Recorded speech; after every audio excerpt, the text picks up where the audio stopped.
ከናንተ ጥያቄ ተነስቼ ልጆች ምግብ እምቢ የሚሉበት ምን ማድረግ አለብን የሚለውን አንድ 3 ነገሮችን አንደኛው ማየት ያለብን ነገር ከ6 ወር ጀምሮ ምግብ አስጀምረናቸው የሆነ ሰዓት ወይ አንድ አመት አካባቢ እምቢ የሚቀንሱ ከሆነ የልጆች የእድገት ፍጥነት እየቀነሰ የሚሄድበት እድሜ አለ።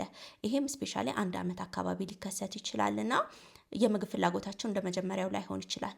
ሌላው ደግሞ 9 ወር አካባቢ እምቢ የሚሉን ከሆነ አብዛኞቻችሁ ኮመንት ላይ እንዳየሁትኝ አንደኛ ጥርስ በጣም የሚበቅልበት ጊዜ ዲስኮምፈርት ስለሚሰማቸው ሊቀየር ይችላል። ወይ በጣም የለሰለሰ ምግብ የለመዱ ከሆነ አሁን ትንሽ ቴክስቸር ያለው ምግብ ልናስበላቸው በምንጥርበት ጊዜ እሱን እስከሚለምዱት ትንሽ የመቀነስ ነገር ሊኖር ይችላል። ልጆች እንደ ትልቅ ሰው እንዲበሉ መቼ ጥቅምና ምንድነው ማድረግ ያለብን? ትንንሽ ፖርሽኖችን በተደጋጋሚ በቀን ውስጥ እንዲሞክሩ ማድረግ ነው። በዛ ላይ ደግሞ በጣም ሪፊውዝ የሚያደርጉ ከሆነ አብረን እንበላለን ወይ ልክ እነሱን በምናበላቸው ሰዓት እኛም ማቅረበን እንደ ፋሚሊ ለመመገብ መሞከር። እንደዛ ከሆነ እኛ ስንበላ ሲያዩ ኦር ታላላቆቻቸው ሲበሉ ሲያዩ የምግብ ፍላጎት ሊኖራቸው ይችላል። አጉርሱ ሊሉ ይችላሉ። ምንድነው የምትበይው ማሚ ምናምን ሊሉ ይችላሉ።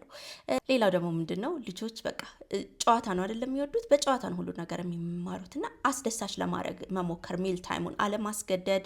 በዛ ላይ ደግሞ አንድ ጉርሻ ሲጎርሱ በቃ ዋው ጎበዝ ልጅ ምናምን ማጨብጨብ የለም የሆነ ሴሌብሬቶሪ ሙድ ውስጥ መክተት።